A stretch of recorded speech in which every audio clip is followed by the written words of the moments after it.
Okay, so before we actually start with that quest I was just talking about that we have to do first, I'm gonna quickly get you guys familiar with this menu right here, the confirm events submenu. This is actually really important because it'll actually keep track of what the hell you have to do in order to progress. So this is really handy because it actually lets you keep track of what's going on. Confirm mission. This literally doesn't do anything because it only logs like the first 4 missions you do in a game. That's it. I kind of think that menu's either bugged or they didn't finish development of it. It's weird, but it's a thing, I guess. Anyway, so one other rule I give to you guys about doing the whole, picking up items thing. Only do it when you have the Jizo statue activated. Only do it then, because you will get multiples, and you're guaranteed to get multiples, so pretty handy, yeah. Alright, so again, luckily every main quest you do in the game has those arrows pointing you places. Unlike later on where you have side missions and it doesn't really do that. Oh yeah, that's right. We do start the Cursed Dolls one, I forgot that. This is one of the main quest lines I will be showing off though, because this is kind of interesting. It's pretty fun too. So this dude somehow has seen an imposter of Naruto running around and causing shit, and but yeah, luckily Sakura knows fully that he's been by my side the entire time since he came back to Hidden Leaf Village. Which is funny because a full day would have passed by now in the original story, but details. Liar. So I need a leaf highway. Clearing it around angrily. Oops. Way to cast the blame, Naruto. Well, I mean, to be fair, just kind of scary.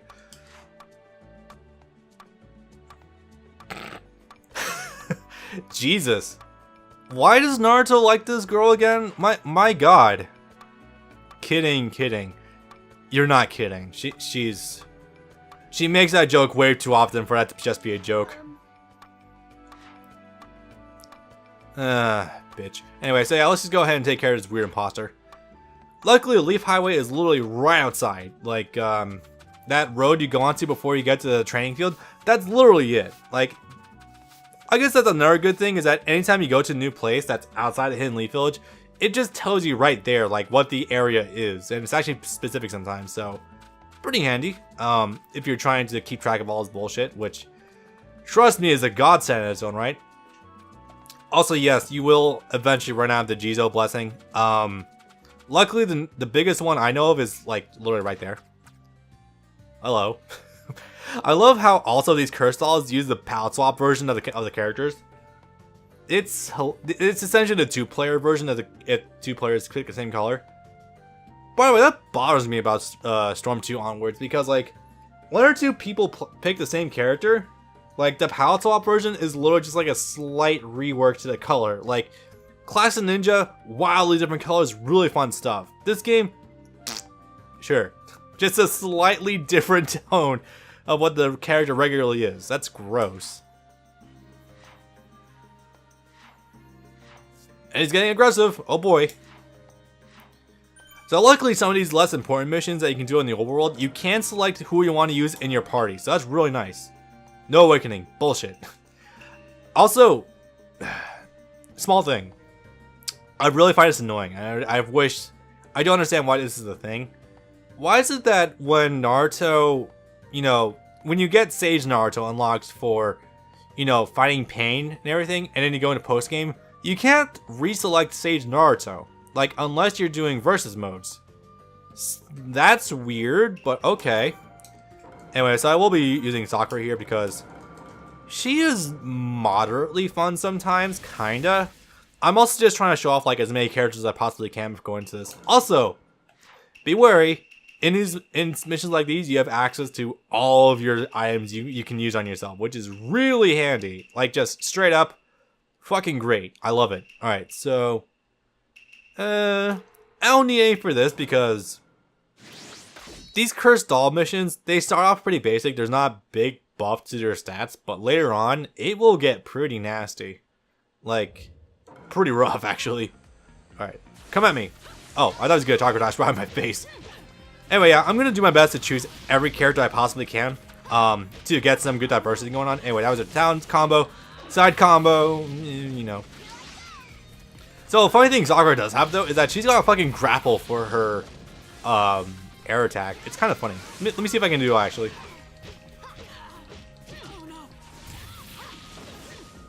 This shit, though. Oh.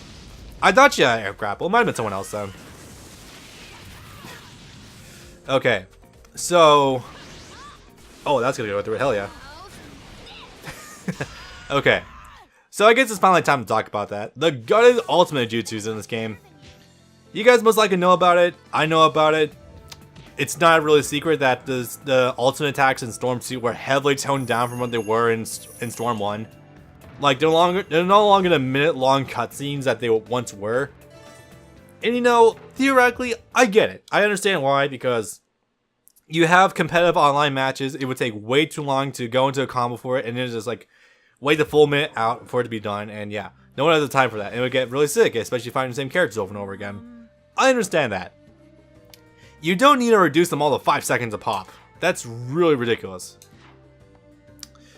And then this would be quickly rectified because in later Storm games, like, excuse me, they would go up to 10 seconds, but they'd be flashy as hell. Like, even Generations with, like, the Masked Man's ultimate and Raikage's ultimate, they would be beefy as fuck in a very condensed amount of time. So, yeah, they were heavily gutted in this game.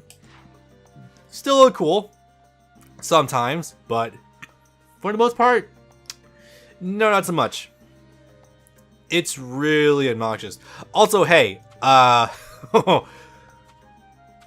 you might remember back in the day for Ultimate Ninja 1 through 3 and, you know, Heroes 1 and 2, where I said I would relish in using Tsunade when I could. Tsunade from Heroes 2 or Storm 2 onwards is not even like a character. Or as in, like, she's not fun to use anymore. So, I mentioned that, hey, this game got the hell out of a lot of jutsus, but later on they would get new ultimate jutsus and they'd be a lot more fun to use, right? Tsunade, still to Storm 4, has the same exact boring ultimate jutsu from Storm 2. It's hilarious. Like, the 5th Hokage, one of the main characters, nope, nothing. That is so... That's terrible, my god. Anyway, so this guy. So apparently this dude's knowledgeable about the strange dolls that we just kind of picked up. Apparently he was, they were scattered around by accident and they absorbed chakra from nearby people. There's a plot point that later goes into it and he sends you out to actually kind of retrieve them. Or like there's a point of them all coming together. I don't want to spoil too much because it's kind of a neat plot twist. Like, this would actually make a decent filler arc in Naruto if they did it, but, you know. My friend was using that jutsu to make beings that would labor indefinitely. That's a cover-up, by the way, but we'll talk about that later on. Also, like, this dude just kind of happened to make a jutsu, like, on par with Ito Tensei. Can we talk about that? He kind of accidentally made a super powerful jutsu. Because these dolls absorb chakra and then, like, they just kind of stay there. Like, they don't seem to expire. Kind of nuts, but, you know, whatever. Anyways, let's see if it actually gives you the list. Nope, okay. You gonna tell me anything? Okay, no. So, one of the cooler things about this game, actually, is that you have hit lists of, like, every single character in the game. You have to go out and find them, of their cursed doll versions. It's not horrible because, you know, there will be group fights where you can get multiples at the same time and all that malarkey. You do have to travel, though, in order to find them, though. That's a thing. Don't get so nervous when you see my face.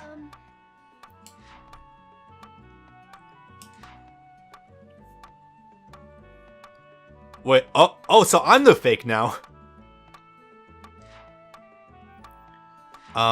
Okay. I love how the lie she just gave this man is that Naruto's the fake. Rude, but okay, sure. I'm not sure. That was literally just to, like, calm him down. Okay. It's gonna be awkward as hell for them when Naruto ends up saving the village from pain and is like, wait, that's a real guy? Oh, fuck.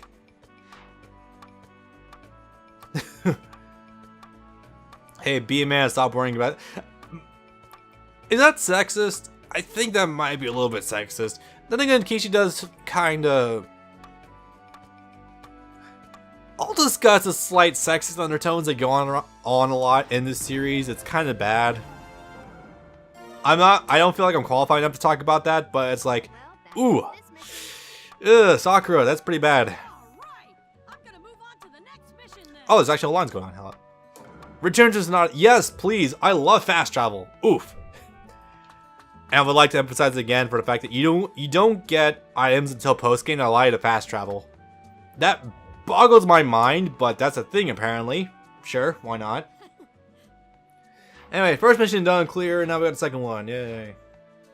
Licensing work. This is the easiest thing ever. Actually, we literally just have to go around the stores and give them like shopping licenses. It's kind of funny, but all right. We're literally just being used for grunt work.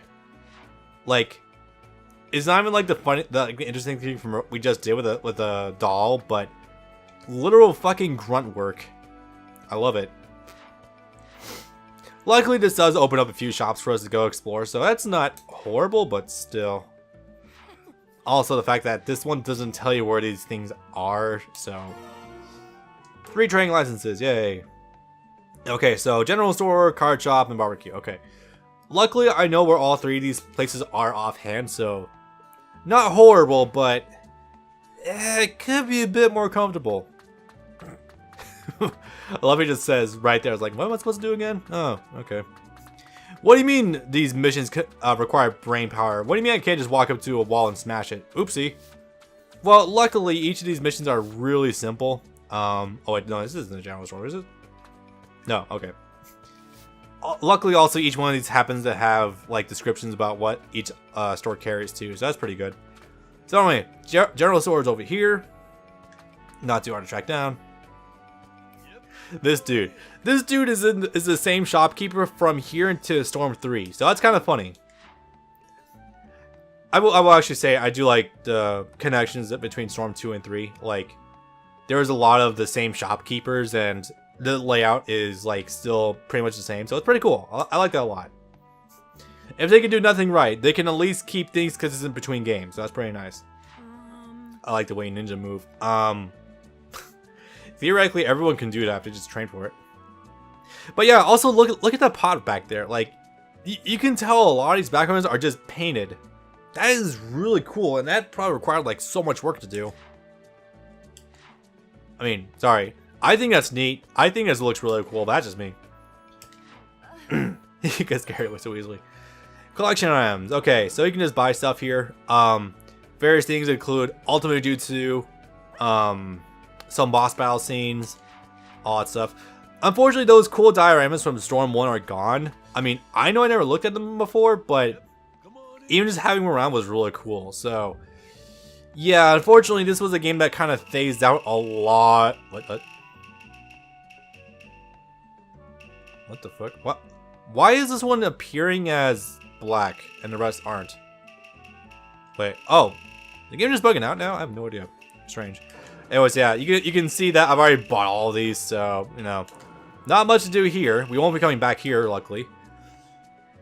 Yeah, this is a store you have to grind money in order to actually unlock everything. Also, generally, oh, Sakura. Oh yeah. Wait. Over here. This place does also sell items. Kind of. Oh boy. So, sweet shop. Dumplings, that's what they're called, right? Yeah. Support gauge. I mean, if you want to spam supports, I guess it's the place to get the items to do it, so that's kind of cool. Me, I'm not big into spamming supports, like, despite the fact that it's super fucking useful. Oh yeah. Hello, underrated wife in this fucking series, Anko. You wanna know what she's doing for this entire game? This is probably accurate to how she is in Shippuden also off screen. Sitting here, in front of the shop, all the time. She's always here in this fucking game. Remember back in the Hidden Fort? You remember back in the Forest of Death? You know, when she was a really cool instructor, and then she had ties to Orochimaru, and then she was really fucking cool there, and she was like she was like Dante from Devil May Cry if he had ovaries. Remember that fun character? I remember that fun character. I hate myself sometimes. I guess the moral of the story is don't get attached to side characters because they frequently do not become things. Or, like, they do nothing. I am so sad. Hey, what's Troy have to say? Boy.